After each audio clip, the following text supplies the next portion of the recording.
Nature, my best teacher. There is a driving force which makes us work harder every day. There is a medium which makes us feel reinvigorate, teaches us many things, and gives us more than we need.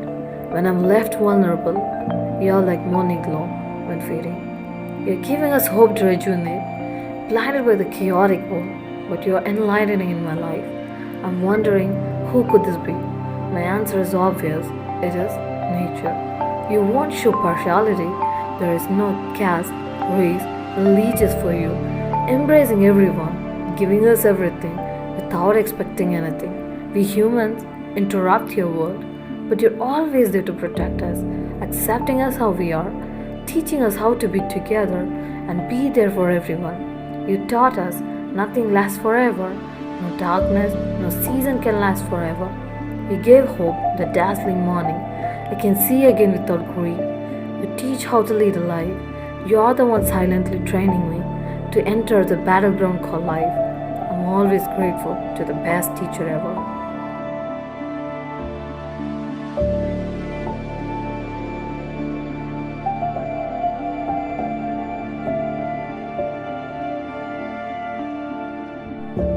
By Nivetha, first BA English Literature, aided.